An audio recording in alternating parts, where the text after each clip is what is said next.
A Procuradoria-Geral da República, PGR, denunciou nesta terça-feira o ministro das Comunicações, Juscelino Filho, da União Brasil, por desvio de emendas parlamentares.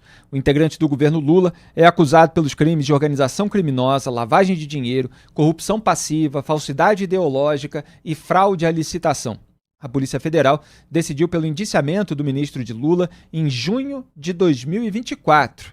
Então, peraí, estamos em abril de 2025.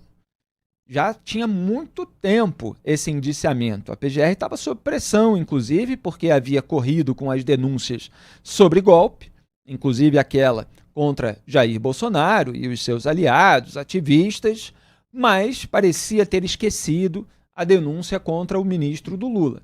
E agora, finalmente, ela veio. É porque o indiciamento contra o Juscelino Filho tinha saído antes até do que o indiciamento de diversas pessoas ligadas à trama golpista e ao 8 do 1. Então a investigação mirou o período em que Juscelino Filho atuava como deputado federal e apurou emendas direcionadas para a pavimentação das ruas de Vitorino Freire, no interior do Maranhão, cidade comandada por Luana Rezende, irmã do ministro. Nós acompanhamos esse caso desde a raiz, antes até do indiciamento. E fizemos diversas análises aqui no Papo Antagonista, cobrando, inclusive, que viesse essa denúncia. E ela, que vai ser encaminhada ao STF, é a primeira apresentada por Paulo Gonet contra um integrante do primeiro escalão do governo Lula. Em nota, União Brasil, o partido de Juscelino, saiu em defesa do ministro. Abro aspas. União Brasil reitera seu apoio ao ministro das Comunicações, Juscelino Filho. O partido destaca que o ministro ainda não teve a oportunidade de exercer seu direito ao contraditório no âmbito da PGR e que irá se manifestar no STF, onde poderá apresentar sua defesa de forma plena. Reafirmamos que denúncias não equivalem à culpa e que o princípio da presunção de inocência deve ser respeitado. O devido processo legal é pilar fundamental do Estado Democrático de Direito e a União Brasil não admitirá qualquer tipo de pré-julgamento ou condenação antecipada. Seguimos confiando na seriedade e competência do ministro Juscelino Filho, que tem exercido seu trabalho à frente do Ministério das Comunicações com comprometimento e resultados concretos para a população brasileira. Fecho aspas. Só um detalhe que muitas vezes não se fala, aliás, nunca se fala nesses momentos de emissão de nota, em defesa, que se fala presunção de inocência, etc. Você tem fatos. Tem fatos ali que são verificáveis, que estão apontados na denúncia, como estavam apontados no indiciamento, como estavam apontados antes, inclusive, em reportagens jornalísticas e outros materiais de fonte primária. Então é possível, sim, tirar conclusões em cima daquilo que já está disponível.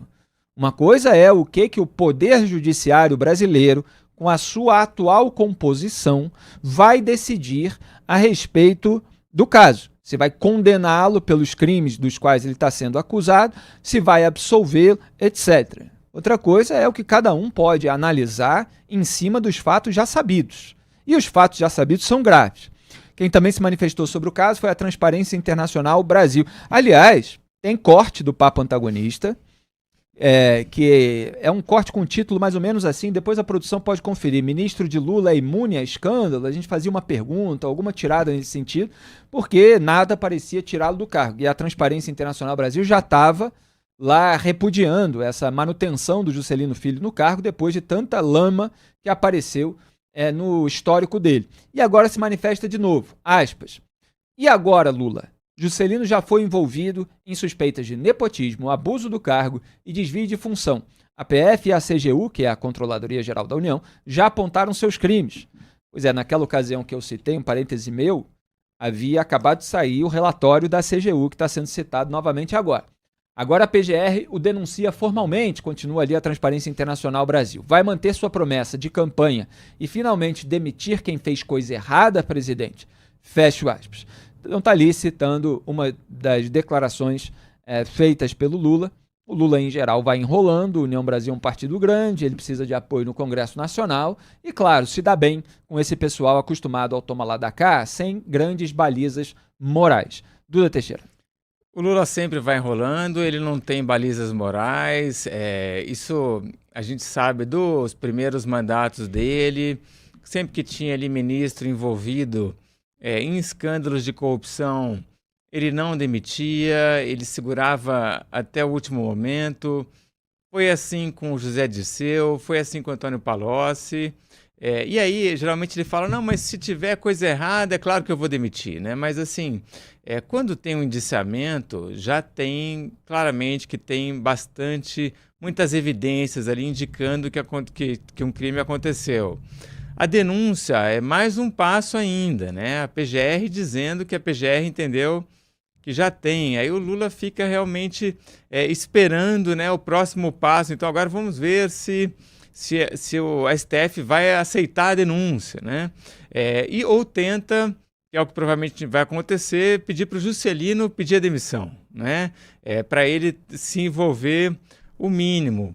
O ideal é que, quando tem evidência clara, você já afasta o sujeito, até porque não dá para dizer que o governo precisa do Juscelino Filho, né? O Juscelino, ele ganhou esse ministério não porque entende de comunicações, ele ganhou porque ele é do partido União Brasil, né?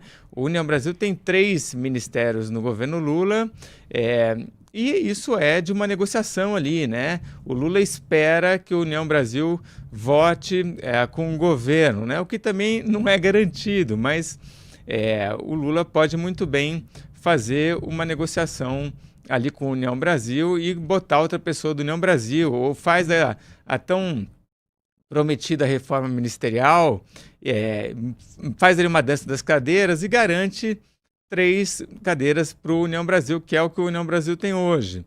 Agora, o futuro desse governo, né, a gente já apontou aqui várias vezes, o governo fez uma mudança na comunicação, não adiantou, e nessa eleição aí para o ano que vem, o esperado é que os partidos cada vez mais acabem se distanciando do governo, em grande parte porque o governo está perdendo aprovação, e também porque eles vão começar a ter os próprios nomes para disputar a presidência. A União Brasil, aliás, é o único partido que tem um pré-candidato que já fez até um lançamento da pré-campanha, que é o Ronaldo Caiado, né?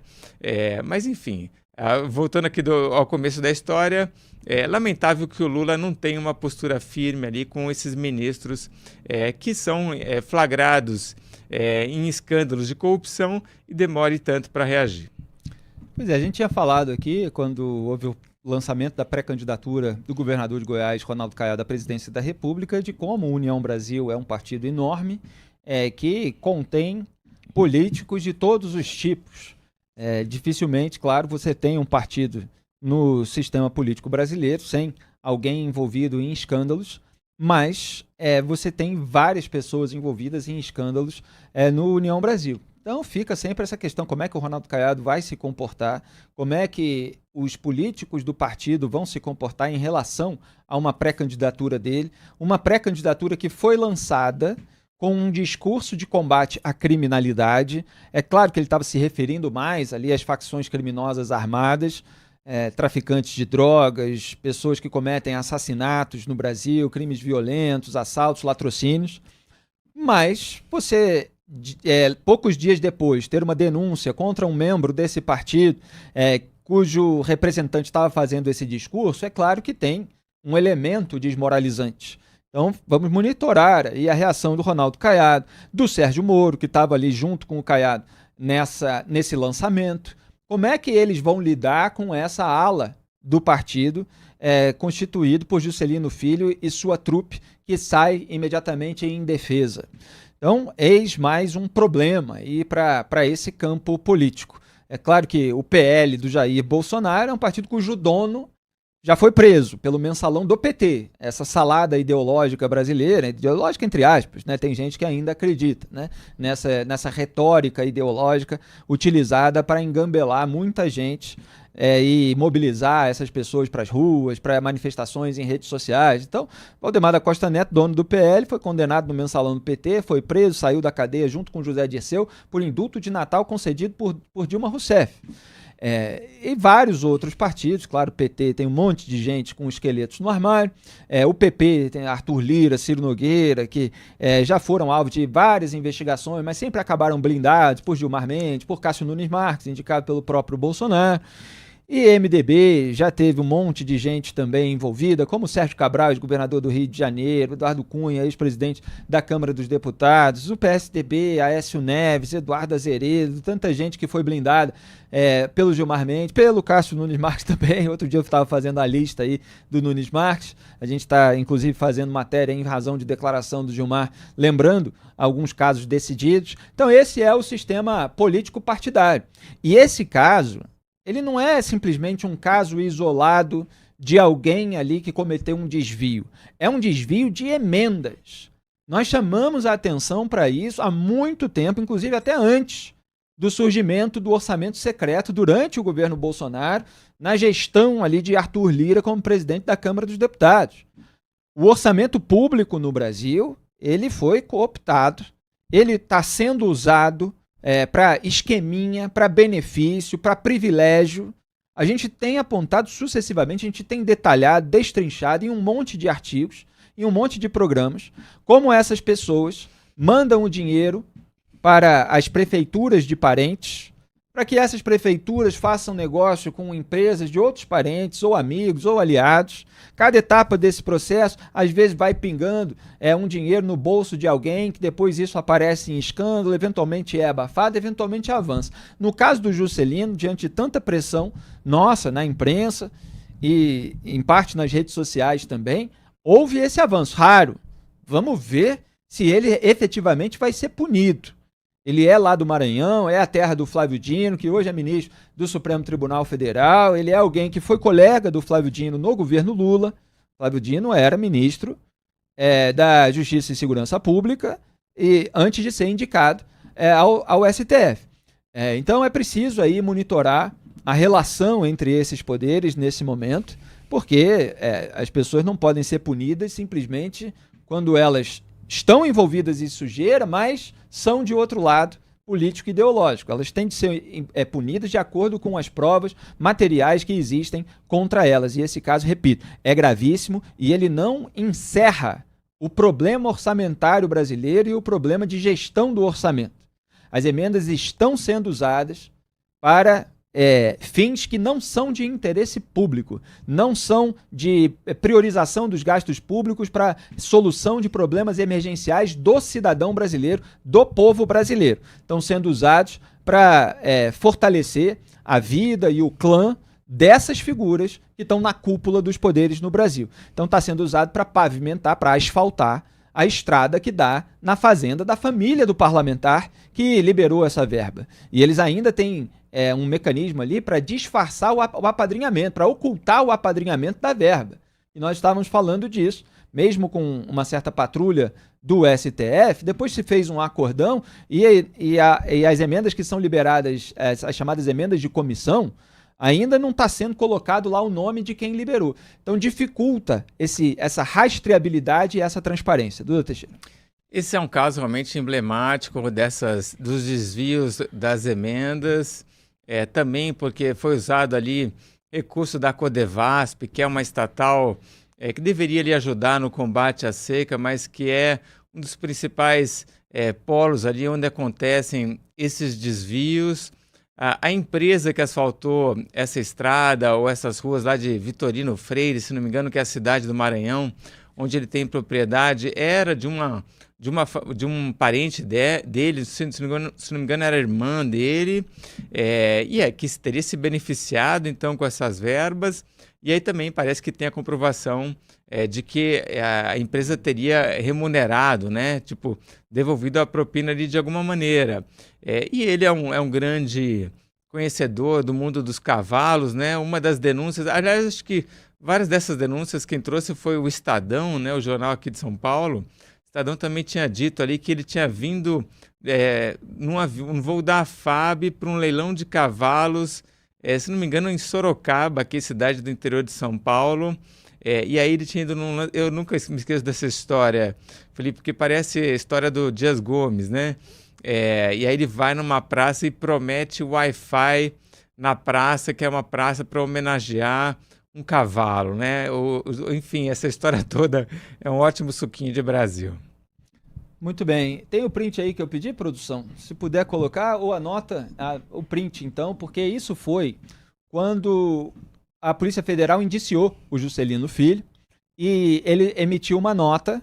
A gente já vai mostrar a nova para ver se essas expressões continuam lá.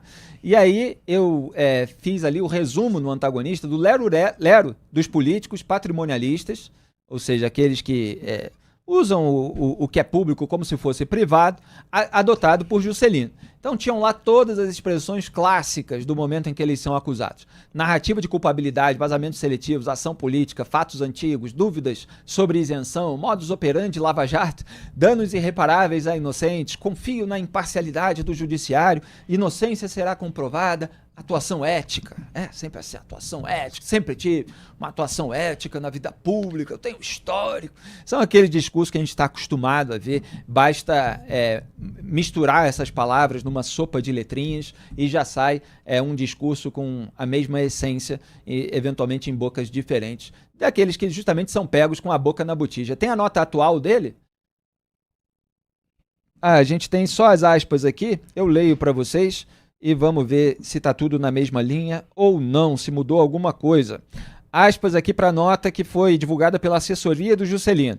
O ministro reafirma sua total inocência e destaca que o oferecimento de uma denúncia não implica em culpa, nem pode servir de instrumento para o MP, Ministério Público, pautar o país.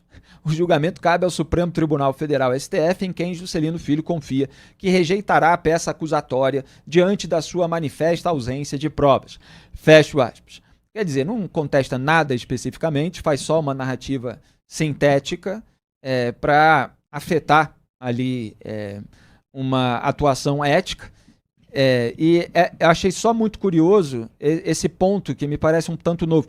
Nem pode servir de instrumento para o MP pautar o país. Ora, denúncia da Procuradoria-Geral da República contra um ministro de governo pauta o país em qualquer lugar do mundo. E é claro que a opinião pública vai tecer suas opiniões, nós, jornalistas, vamos expor os fatos e analisá-los, e é isso que a gente está fazendo aqui contra a vontade daquele que preferia que ninguém soubesse o que ele fez.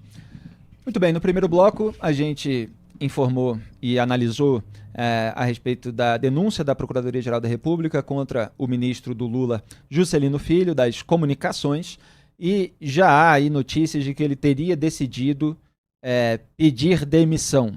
Ainda não tem aí uma confirmação oficial, os nossos repórteres estão monitorando, porque muitas vezes, para se antecipar, os veículos dizem que o ministro decidiu, os seus aliados vazam para os veículos, inclusive, que ele decidiu.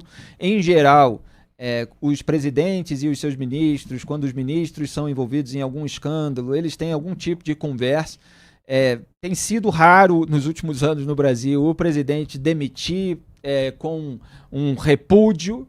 Geralmente há um acerto entre eles para que haja menos desgaste para o ministro. Ele diz que pediu demissão, embora eventualmente o presidente seja cobrado pela sociedade, e aí vai conversar com o ministro e eles saem dizendo alguma coisa, né? Então, ao que tudo indica, nesse momento, estou falando isso às 18 horas e 21 minutos, o Juscelino Filho vai apresentar aí uma cartinha de demissão, alguma coisa, depois de uma conversa com o Lula, e é lamentável, porque talvez fosse um país melhorzinho se o presidente da República já afastasse um ministro envolvido num escândalo tão evidente desde a raiz, quando já há elementos suficientes. E a denúncia da PGR não traz muito elemento novo, não.